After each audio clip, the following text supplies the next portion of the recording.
Hey there, I'm Lucas Bond with the Missouri Department of Conservation, and today on Habitat Hints, we're going to talk about down tree structures and the importance of having those, not just clearing them up and getting rid of them, but why we should have them and leave them be. So we're going to be talking with Ben, and he's going to tell us all we need to know about this. Let me turn this around and we'll talk with Ben.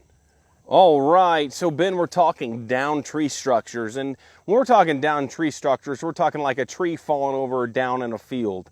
Tell us why it's important that we have those and we let them be instead of just picking them up and clearing them. So a down tree structure is created to mimic shrubby escape cover that are utilized by small game such as bobwhite quail, cottontail rabbits. Certainly fawns will take cover in here, turkey nesting habitat as well.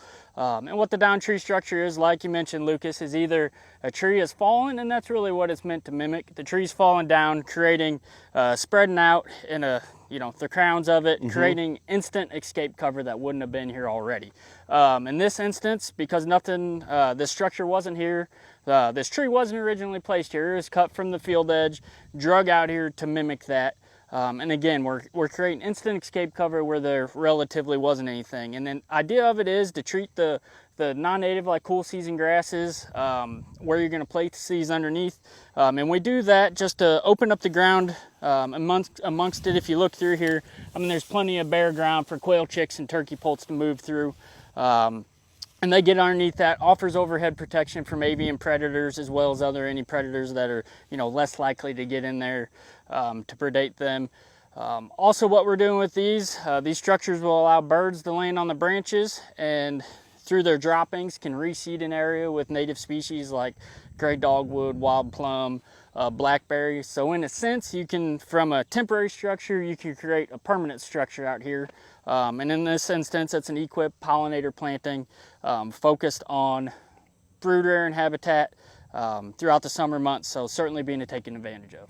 So very interesting. I'm sure a lot of landowners would be like, wow, why would you want to leave a tree or mimic that in your field? But what you just said is it makes a big statement. It helps wildlife, it helps those little critters, but also, like you said, it generates new growth. Yep, certainly. So that's what I wanted to point out. So you're telling me so a bird could come and drop seeds and all of a sudden, boom, stuff could just start growing back up? Yep, so likely a bird will come in here, drop the seeds out of their droppings, can reseed. You can also encounter issues with invasive species being started that way. Bush honeysuckle, autumn olive ones, where the seed makes it through the bird and lands out. So that's something to keep an eye on in time. You might have to come in here and treat some invasive shrubs that are trying to be established.